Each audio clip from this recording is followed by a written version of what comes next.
Hi friends, welcome to my channel.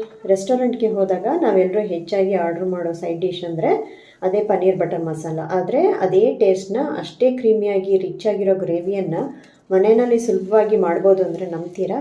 ಹೌದು, ಇವತ್ತಿನ ವಿಡಿಯೋದಲ್ಲಿ ನಾನು ನಿಮಗೆ ಪರ್ಫೆಕ್ಟ್ ರೆಸ್ಟೋರೆಂಟ್ ಸ್ಟೈಲ್ ಬಟರ್ ಮಸಾಲವನ್ನು ಹೇಗೆ ಮಾಡೋದು ಅಂತ ಹೇಳ್ಕೊಡ್ತೀನಿ. ವಿಡಿಯೋನ ಎಲ್ಲೂ ಸ್ಕಿಪ್ ಮಾಡದೆ ಕಂಪ್ಲೀಟಾಗಿ ನೋಡಿ. ಇಲ್ಲಿ ಇವತ್ತು ನಾನು ನನ್ನ ರೆಸಿಪಿನಲ್ಲಿ 200 ಗ್ರಾಮ್ ಪನ್ನೀರನ್ನ ತೊಗೊಂಡಿದ್ದೀನಿ. ಅದು 2 ಪ್ಯಾಕ್ ಪನ್ನೀರನ್ನ ಉಪಯೋಗಿಸ್ಕೊಂಡು ಈ ಗ್ರೇವಿನ ಮಾಡೋದು ಅಂದರೆ ಪನ್ನೀರ್ ಬಟರ್ ಮಸಾಲ ಮಾಡೋದು ಹೇಗೆ ಅಂತ ತಿಳ್ಕೊಳ್ಳೋಣ. ಮೊದಲಿಗೆ ನಾನು ಇಲ್ಲಿ ಒಂದು 50 ಗ್ರಾಮ್ ಅಷ್ಟು ಗೋಡಂಬಿನ ನಾನು ನೀರಿನಲ್ಲಿ ನೆನೆಸ್ಕೊಳ್ತೀನಿ. ಸ್ವಲ್ಪ ಬಿಸಿನೀರು ಹಾಕಿ ನೆನೆಸ್ಕೊಳ್ತೀನಿ. 1 ಗಂಟೆ ಅಥವಾ 2 ಗಂಟೆ ಕಾಲ ನೆನೆಸ್ಕೊಂಡು ಒಂದು ಮಿಕ್ಸಿ ಜಾರಿಗೆ ಒಂದು 4 ಹಸಿರು ಮೆಣಸಿನ್ಕಾಯಿ, ಖಾರಕ್ಕೆ ತಕ್ಕಾಗಿ 4 ಹಸಿರು ಮೆಣಸಿನ್ಕಾಯಿ ನೆನೆಸಿಟ್ಟಿರೋವಂಥ ಗೋಡಂಬಿನ ಹಾಕ್ಕೊಳ್ತಾ ಇದ್ದೀನಿ. ನೀವು ಬೆಳಗ್ಗೆ ನೆನೆಸಿಲ್ಲ ಅಂದರೆ ರಾತ್ರಿನೇ ನೆನೆಸಿಡ್ಬೋದು. ಗೋಡಂಬಿ ಅಕಸ್ಮಾತ್ ರಾತ್ರಿ ನೆನೆಸೋಕ್ಕಾಗಲಿಲ್ಲ ಅಂದರೆ ಬೆಳಗ್ಗೆ ಈ ಥರ ಬಿಸಿನೀರಲ್ಲಿ ನೆನೆಸ್ಕೋಬೇಕು.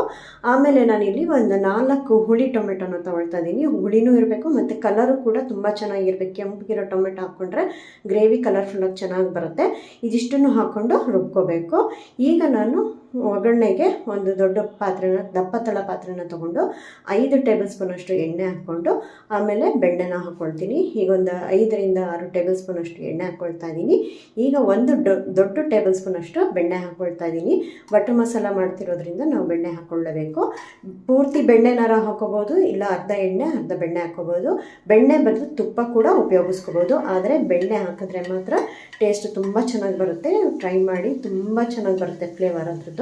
ನೋಡಿ, ಈ ಥರ ಎಲ್ಲ ಬೆಣ್ಣೆ ಎಲ್ಲ ಪೂರ್ತಿ ಕರಗದ ಮೇಲೆ ಹೋಲ್ ಸ್ಪೈಸಸ್ನ ಯೂಸ್ ಮಾಡ್ತಾ ಇದ್ದೀನಿ ನಾನಿಲ್ಲಿ. ಸೋಂಪು 1 ಟೀ ಸ್ಪೂನ್ ಆದರೆ, ಚಕ್ಕೆ ಮೊಗ್ಗು 1, ಲವಂಗ 4, ಏಲಕ್ಕಿ 4, ಚಕ್ಕೆ 2 ಪೀಸು ಮತ್ತು ಪಲಾವ್ ಎಲೆ 2. ಇದಿಷ್ಟನ್ನು ಒಗ್ಗರಣೆನಲ್ಲಿ ಲೋ ಫ್ಲೇಮ್ನಲ್ಲೇ ಹುರ್ಕೊಂಡು ಆಮೇಲೆ ನಾನು 1 ಬಟ್ಲಷ್ಟು ಅಂದರೆ ದೊಡ್ಡದು 2 ಈರುಳ್ಳಿನ ಸಣ್ಣದಾಗಿ ಕಟ್ ಮಾಡಿಕೊಂಡು ಒಗ್ಗರಣೆಗೆ ಹಾಕ್ಕೊಳ್ತಾ ಇದ್ದೀನಿ. ಇದಿಷ್ಟು ಚೆನ್ನಾಗಿ ಲೋ ಫ್ಲೇಮ್ನಲ್ಲೇ ಹುರ್ಕೋಬೇಕು.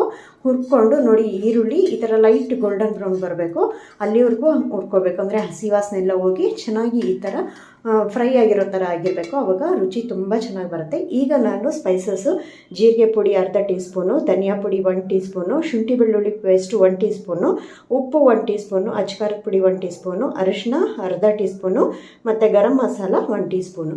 ಮೊದಲಿಗೆ ನಾನು ಈಗ ಶುಂಠಿ ಬೆಳ್ಳುಳ್ಳಿ ಪೇಸ್ಟ್ ಏನಿತ್ತಲ್ಲ ಅದನ್ನು ಹಾಕ್ಕೊಂಡು ಈ ಒಗ್ಗರಣೆನಲ್ಲೇ ಚೆನ್ನಾಗಿ ಹಸಿ ವಾಸನೆ ಹೋಗೋವರೆಗೂ ಹುರ್ಕೊಳ್ತೀನಿ. ನೋಡಿ, ಈಗ ಶುಂಠಿ ಬೆಳ್ಳುಳ್ಳಿ ಪೇಸ್ಟ್ ಪೂರ್ತಿ ಈರುಳ್ಳಿ ಒಗ್ಗರಣೆ ಜೊತೆ ಚೆನ್ನಾಗಿ ಮಿಕ್ಸ್ ಆಗಿ ಹಸಿ ವಾಸನೆ ಎಲ್ಲ ಹೋಗೋದು ಆದಮೇಲೆ ನಾನು ಅರಶಿನ ಪುಡಿ ಮತ್ತು ಅಚ್ಚಕಾರದ ಪುಡಿ ಮತ್ತು ಜೀರಿಗೆ ಪುಡಿ, ಈಗ ಧನಿಯಾ ಪುಡಿ, ಆಮೇಲೆ ಗರಂ ಮಸಾಲ ಇದಿಷ್ಟನ್ನು ಹಾಕ್ಕೊಳ್ತೀನಿ.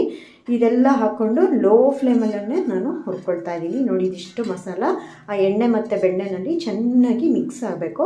ಈಗ ರೆಸ್ಟೋರೆಂಟ್ ಸ್ಟೈಲ್ ಗ್ರೇವಿ ಬರಬೇಕು ಅಂದರೆ ನಾವು ಪ್ರತಿಯೊಂದು ಸ್ಟೆಪ್ಪನ್ನು ನಾವು ಎಲ್ಲೂ ಬಿಡ್ದಲ್ಲೇ ಕ್ಲೀನಾಗಿ ಫಾಲೋ ಮಾಡಬೇಕು. ನೋಡಿ, ಈ ಥರ ಲೋ ಫ್ಲೇಮ್ನಲ್ಲಿ ಆ ಮಸಾಲೆನ ಚೆನ್ನಾಗಿ ಹುರ್ಕೊಂಡ್ಮೇಲೆ ಈಗ ನಾವೇನು ರುಬ್ಬಿದ್ವಲ್ಲ ಮಸಾಲ, ಗೋಡಂಬಿ, ಹಸಿರು ಮೆಣಸಿನ್ಕಾಯಿ, ಟೊಮೆಟೊ ಪೇಸ್ಟು ಅದನ್ನು ಹಾಕ್ಕೊಂಡು ಎಲ್ಲದನ್ನು ನಾವು ಮಿಕ್ಸ್ ಮಾಡ್ಕೋಬೇಕು. ಈರುಳ್ಳಿ ಮತ್ತು ಹೋಲ್ ಸ್ಪೈಸಸ್ಸು ಮತ್ತು ಈ ಸ್ಪೈಸಸ್ ಪೌಡರ್ ಏನೇನು ಹಾಕ್ಕೊಂಡಿದ್ನಲ್ಲ ಅದೆಲ್ಲದನ್ನು ಪ್ಲಸ್ ಈ ಪೇಸ್ಟು ಗೋಡಂಬಿ ಮತ್ತು ಟೊಮೆಟೊ ಹಸಿರು ಮೆಣಸಿನ್ಕಾಯಿ ಪೇಸ್ಟ್ ಕೂಡ ಚೆನ್ನಾಗಿ ಇದರಲ್ಲಿ ಮಿಕ್ಸ್ ಹಾಕ್ಕೋಬೇಕು. ನೋಡಿ, ಈ ಥರ ಎಲ್ಲ ಚೆನ್ನಾಗಿ ಮಿಕ್ಸ್ ಆಗಿ ಈಗ ನಾವು ನೀರನ್ನ ನೋಡಿಕೊಂಡು ಹಾಕೋಬೇಕು. ಮೊದಲೇ ಜಾಸ್ತಿ ನೀರು ಹಾಕ್ಕೊಂಬಿಟ್ರೆ ಗ್ರೇವಿ ತುಂಬ ನೀರಾಗುತ್ತೆ. ಇದೊಂಥರ ರಿಚ್ಚಾಗಿ ಕ್ರೀಮಿಯಾಗಿ ಬರಬೇಕು ಅಂದರೆ ನೀರನ್ನ ನೋಡಿಕೊಂಡು ಹಾಕೋಬೇಕು. ಫಸ್ಟ್ ಇದಿಷ್ಟು ಮಸಾಲಾನ ಮಿಕ್ಸ್ ಮಾಡಿ ಒಂದು 2 ನಿಮಿಷ ಲಿಡ್ನ ಮುಚ್ಚಿ ಹಾಗೆಯೇ ಹಸಿ ವಾಸನೆ ಹೋಗೋವರೆಗೂ ಬೇಯಿಸ್ಕೋಬೇಕು. ಎಲ್ಲ ಇದು ಲೋ ಫ್ಲೇಮಲ್ಲೇ ಸಣ್ಣ ಊರಿನಲ್ಲೇ ಮಾಡ್ಕೋಬೇಕು. ಮಧ್ಯದಲ್ಲಿ ಒಂದು ಸತಿ ಲಿಡ್ ತೆಗೆದು ಕೈ ಆಡಿ ಮತ್ತೆ ಈಗ ನೋಡಿ ತೆಗೆದಾಗ ಈಗ ಸ್ವಲ್ಪ ಎಣ್ಣೆ ಬಿಡೋಕ್ಕೆ ಶುರುವಾಗಿದೆ. ನಾನಿನ್ನು ಇದಕ್ಕೆ ನೀರು ಸೇರಿಸಿಲ್ಲ. ನೋಡಿ, ಇಲ್ಲೆಲ್ಲ ಸೈಡಲ್ಲೆಲ್ಲ ಎಣ್ಣೆ ಬಿಡೋಕ್ಕೆ ಶುರುವಾಗಿದೆ. ಅಂದರೆ ನಾವಿಲ್ಲಿ ಗ್ರೇವಿ ಏನಿದೆಯಲ್ಲ ಇದ್ರದ್ದು ಹಸಿ ವಾಸನೆ ಎಲ್ಲ ಪೂರ್ತಿ ಹೋಗಿ ಆ ಸ್ಪೈಸಸ್ ಅರೋಮಾ ಚೆನ್ನಾಗಿ ಬರಬೇಕು. ಮತ್ತು ಈರುಳ್ಳಿ, ಟೊಮೆಟೊ ಮತ್ತು ಗೋಡಂಬಿ ಪೇಸ್ಟ್ ಎಲ್ಲ ಚೆನ್ನಾಗಿ ಹೊಂದ್ಕೊಂಡು ಅದು ಬೂನ ಮಸಾಲ ಅಂತ ಹೇಳ್ತಾರಲ್ಲ ಆ ಥರ ಆಗುತ್ತಿತ್ತು. ತುಂಬ ಚೆನ್ನಾಗಿರುತ್ತೆ. ನಾರ್ತ್ ಇಂಡಿಯನ್ ಡಿಶಸ್ಗೆಲ್ಲ ಇದೇ ಮೇಯ್ನ್ ಬೇಸ್. ಇದು ಚೆನ್ನಾಗಾಗ್ಬಿಟ್ರೆ ನೀವು ಯಾವುದೇ ಗ್ರೇವಿ ಮಾಡ್ಕೊಳ್ಳಿ ನಾರ್ತ್ ಇಂಡಿಯನ್ ಡಿಶಸ್ಸಲ್ಲಿ ತುಂಬ ಚೆನ್ನಾಗಿ ಬರುತ್ತೆ. ಇದೇ ಸೀಕ್ರೆಟು. ಮತ್ತು ಇದರಲ್ಲಿ ಇನ್ನೊಂದು ಸೀಕ್ರೆಟ್ ರೆಸ್ಟೋರೆಂಟ್ ರೆಸ್ಟೋರೆಂಟಲ್ಲಿ ಆ್ಯಡ್ ಮಾಡೋದು ಅಂದರೆ 1 ಸ್ಪೂನ್ ಸಕ್ಕರೆ ಹಾಕ್ಕೊಳ್ತಾರೆ, ಆಮೇಲೆ 1 ಸ್ಪೂನು ಉಪ್ಪನ್ನ ಹಾಕ್ಕೊಂಡು ಈಗ ಮತ್ತೆ ಈ ಗ್ರೇವಿನ ಮಿಕ್ಸ್ ಮಾಡ್ಕೊಳ್ತಾ ಇದ್ದೀವಿ. ನೀವು ನೋಡ್ತಾ ಇರ್ಬೋದು ಸೈಡಲ್ಲೆಲ್ಲ ಎಣ್ಣೆ ಬಿಟ್ಕೊಳ್ತಾ ಇದೆ, ಕಲರ್ ಕೂಡ ತುಂಬ ಚೆನ್ನಾಗಿ ಬರ್ತಾ ಇದೆ. ಈ ಸ್ಟೇಜಲ್ಲಿ ನಾವೇನು ಬ್ಲೆಂಡರಲ್ಲಿ ನಾವು ಗ್ರೈಂಡ್ ಮಾಡ್ಕೊಂಡಿದ್ವಲ್ಲ ಮಸಾಲ, ಅದನ್ನು ಇನ್ನೂ ಸ್ವಲ್ಪ ಇದ್ದಿದ್ದಕ್ಕೆ ನೀರು ಹಾಕ್ಕೊಂಡು ಸ್ವಲ್ಪ ಒಂದು ಅರ್ಧ ಲೋಟದಷ್ಟು ನೀರು ಹಾಕ್ಕೊಂಡು ಮತ್ತೆ ಈ ಗ್ರೇವಿಗೆ ಮಿಕ್ಸ್ ಮಾಡ್ಕೊಳ್ತಾ ಇದ್ದೀನಿ. ಯಾಕೆ ಅಂತಂದರೆ ಫಸ್ಟು ಹಸಿ ಮಸಾಲೆ ಎಲ್ಲ ಹೋಗಿ ಅದು ಕಲರ್ ಚೆನ್ನಾಗಿ ಬಂದು ಮತ್ತು ಅದಕ್ಕೆ ನಾನೀಗ ನೀರನ್ನು ಸೇರಿಸಿ ಈಗ ಹೆಚ್ಚು ಮಾಡ್ಕೊಳ್ತಾ ಇದ್ದೀನಿ, ಅಂದರೆ ಗ್ರೇವಿನ ಹೆಚ್ಚು ಮಾಡ್ಕೊಳ್ತಾ ಇದ್ದೀನಿ. ಫಸ್ಟೇ ನೀರು ಹಾಕಿ ನೀವು ಕುದಿಸ್ತಾ ಕುತ್ಕೊಂಡ್ರೆ ಅದು ಇದು ಸ್ಪೈಸಸ್ ಅರೋಮಾ ಬರೋದಿಲ್ಲ. ಹಾಗಾಗಿ ಫಸ್ಟ್ ನೀರು ಹಾಕ್ತಲೇ ಚೆನ್ನಾಗಿ ಸ್ಪೈಸಸ್ ಎಲ್ಲ ಚೆನ್ನಾಗಿ ಕೂಡ್ಕೊಂಡ್ಮೇಲೆ ನೀರು ಹಾಕಿ ನಿಮ್ಮ ಗ್ರೇವಿ ಕನ್ಸಿಸ್ಟೆನ್ಸಿನ ರೆಡಿ ಮಾಡಿಕೊಂಡು ಲೋ ಫ್ಲೇಮಲ್ಲೇ ಅದನ್ನು ಕುದಿಯೋದಕ್ಕೆ ಬಿಟ್ಟು, ಈ ಕಡೆ ಸೈಡಲ್ಲಿ ಇನ್ನೊಂದು ಪ್ಯಾನಲ್ಲಿ ನಾನು 1 ಸ್ಪೂನಷ್ಟು ಬೆಣ್ಣೆ ಹಾಕಿ ಪನ್ನೀರನ್ನ ನಾನು 200 ಗ್ರಾಮ್ 2 ಪ್ಯಾಕೆಟ್ ಪನ್ನೀರನ್ನ ನಾನು ಇದರಲ್ಲಿ ಸಾಟೆ ಮಾಡ್ತಾಯಿದ್ದೀನಿ, ಅಂದರೆ ಹುರ್ಕೊಳ್ತೀನಿ.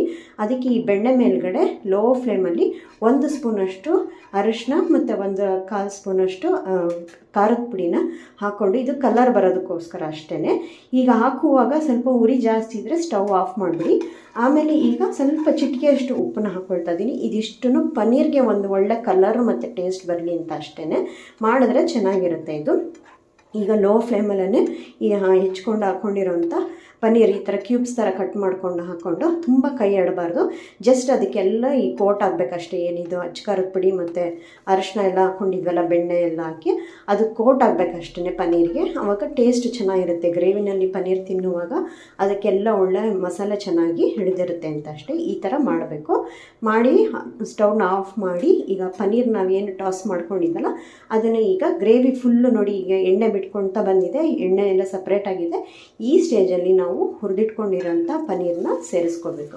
ನೋಡಿ ಗ್ರೇವಿ ಈ ಥರ ಬಂದಿದೆ. ಈಗ ಇದಕ್ಕೆ ನಾವು ಪನ್ನೀರನ್ನ ಸೇರಿಸ್ಕೊಂಡಿದ್ದೀವಿ. ಇದಕ್ಕೆ ನೀವು ಬೇಕಂದರೆ ಇನ್ನೂ ಸ್ವಲ್ಪ ನೀರು ಬೇಕಂದರೆ ನೀವು ಕನ್ಸಿಸ್ಟೆನ್ಸಿ ಅಡ್ಜಸ್ಟ್ ಮಾಡ್ಕೋಬೋದು. ತುಂಬ ನೀರು ಹಾಕೋಕ್ಕೆ ಹೋಗಬೇಡಿ, ಯಾಕೆಂದರೆ ನಮಗಿಲ್ಲಿ ಥಿಕ್ನೆಸ್ ಕ್ರೀಮಿ ಟೆಕ್ಸ್ಚರ್ ಬರಬೇಕು, ಅದಕ್ಕೋಸ್ಕರ. ಈಗ ನಾನಿಲ್ಲಿ ಸ್ವಲ್ಪ ಕಸೂರಿ ಮೇಥಿನ ಸ್ವಲ್ಪ ಕೈಯಲ್ಲಿ ಒಸ್ಬಿಟ್ಟು ಹಾಕಿದ್ದೀನಿ. ಆಮೇಲೆ ನಾನಿಲ್ಲಿ ಫ್ರೆಶ್ ಕ್ರೀಮ್ನ ಮನೆಯಲ್ಲೇ ಕೆನೆ ಇತ್ತು ಅಂದರೆ ಅದನ್ನು ಹಾಕ್ಬೋದು, ಇಲ್ಲಾಂದರೆ ಫ್ರೆಶ್ ಕ್ರೀಮು ಸಿಗುತ್ತಲ್ಲ ಅದನ್ನು ಹಾಕ್ಬೋದು. ಅದು ನಿಮ್ಮ ಇಷ್ಟ, ನಿಮಗೆ ಎಷ್ಟು ಬೇಕೋ ಅಷ್ಟನ್ನು ಹಾಕ್ಕೋಬೋದು. ಹಾಕ್ಕೊಂಡ್ಮೇಲೆ ಮತ್ತೆ ಕೈ ಆಡಿ ಇನ್ನೊಂದು 2 ನಿಮಿಷ ಚೆನ್ನಾಗಿ ಕುದಿಯೋದಕ್ಕೆ ಬಿಡಬೇಕು. ನೋಡಿ ಎಲ್ಲ ಚೆನ್ನಾಗಿ ಕುದ್ದು ಎಲ್ಲ ಮಸಾಲೆ ಎಲ್ಲ ಚೆನ್ನಾಗಿ ಹೊಂದ್ಕೊಂಡು ಮತ್ತು ಪನ್ನೀರ್ಗೂ ಚೆನ್ನಾಗಿ ಇದೆಲ್ಲ ಮಸಾಲೆ ಹೊಂದ್ಕೊಂಡಿದೆ. ತುಂಬ ಕೈ ಆಡಿಸ್ಬಾರ್ದು. ಒಂದು ಸತಿ ಇದೆಲ್ಲ ಹಾಕಿ ಲಾಸ್ಟಲ್ಲಿ ಫ್ರೆಶ್ ಆಗಿರೋ ಕೊತ್ತಂಬರಿ ಸೊಪ್ಪನ್ನ ಕಟ್ ಮಾಡಿ ಹಾಕಿದ್ರೆ ನಮ್ಮ ಪನ್ನೀರ್ ಬಟರ್ ಮಸಾಲ ರೆಡಿ ಆಯಿತು. ನೋಡಿ ಗ್ರೇವಿ ಎಷ್ಟು ಚೆನ್ನಾಗಿ ಬಂದಿದೆ, ನೋಡೋಕ್ಕೂ ಚೆನ್ನಾಗಿದೆ, ಅರೋಮಾ ಅಂತೂ ಸೂಪರಾಗಿ ಬರ್ತಿತ್ತು. ಇಲ್ಲಿ ಏನು ಗೊತ್ತಾ, ಅರೋಮಾ ತುಂಬ ಚೆನ್ನಾಗಿ ಬರಬೇಕು ಪ್ಲಸ್ ಟೇಸ್ಟು ಚೆನ್ನಾಗಿ ಬರಬೇಕಂದ್ರೆ ಇಲ್ಲಿರೋದು ಏನು ಟಿಪ್ಸ್ ಅಂತಂದರೆ, ಸೀಕ್ರೆಟ್ ಏನು ಅಂತಂದರೆ ಚೆನ್ನಾಗಿ ಗ್ರೇವಿನ ಕುದಿಸ್ಕೋಬೇಕು. ನೀವು ಗ್ರೇವಿನ ಎಷ್ಟು ಚೆನ್ನಾಗಿ ಕುದಿಸ್ಕೊಳ್ತೀರೋ ಅಷ್ಟು ಚೆನ್ನಾಗಿ ಬರುತ್ತೆ. ಇಲ್ಲ ಅಂದರೆ ಹಸಿ ವಾಸನೆ ಬಂದುಬಿಡುತ್ತೆ. ನಿಮೀಗ restaurant style paneer butter masala taste ಬರೋದೇ ಇಲ್ಲ. ಹಾಗಾಗಿ ಹೇಳ್ತೀನಿ, ಎಲ್ಲೂ ಸ್ಟೆಪ್ನ ಮಿಸ್ ಮಾಡ್ದಲೇ ನೀವು ಸ್ಟೆಪ್ ಬೈ ಸ್ಟೆಪ್ ಲೋ ಫ್ಲೇಮಲ್ಲೇ ಗ್ರೇವಿನ ಚೆನ್ನಾಗಿ ಕುದಿಸ್ಕೊಂಡ್ಮೇಲೆ ಆಮೇಲೆ ಪನ್ನೀರ್ನ ಆ್ಯಡ್ ಮಾಡಿದ್ರೆ definitely restaurant style paneer butter masala ಬರುತ್ತೆ. ಲಾಸ್ಟಲ್ಲಿ ಇನ್ನೂ ಸ್ವಲ್ಪ ಫ್ರೆಶ್ ಕ್ರೀಮ್ನ ಹಾಕಿ 1 ಸ್ಪೂನ್ ಬೆಣ್ಣೆ ಹಾಕಿದ್ರೆ ಬಿಸಿಯಾಗಿರೋ ಪನ್ನೀರ್ ಬಟರ್ ಮಸಾಲ ರೆಸ್ಟೋರೆಂಟ್ ಸ್ಟೈಲಲ್ಲಿ ರೆಡಿಯಾಗಿದೆ. ಇದನ್ನು ರೋಟಿ, ನಾನು, ಕುಲ್ಚಾ, ಚಪಾತಿ ಮತ್ತು ಜೀರಾ ರೈಸು ಅಥವಾ ಗೀ ರೈಸ್ ಜೊತೆ ಕೂಡ ನೆಂಚ್ಕೊಂಡು ತಿನ್ಬೋದು. ಈ ರೆಸಿಪಿನ ನೀವು ಒಂದ್ಸತಿ ಟ್ರೈ ಮಾಡಿ. ಈ ವಿಡಿಯೋ ಇಷ್ಟ ಆಗಿದ್ದರೆ ಲೈಕ್ ಮಾಡಿ, ಶೇರ್ ಮಾಡಿ, ಬೆಲ್ಲೈಕನ್ನ ಒತ್ತಿ ಹಾಗೂ ನನ್ನ ಚಾನಲ್ನ ಸಬ್ಸ್ಕ್ರೈಬ್ ಮಾಡಿ. ಮತ್ತೆ ಮುಂದಿನ ವಿಡಿಯೋದಲ್ಲಿ ಸಿಗೋಣ. ಅಲ್ಲಿವರೆಗೂ take care, eat healthy. Thanks for watching.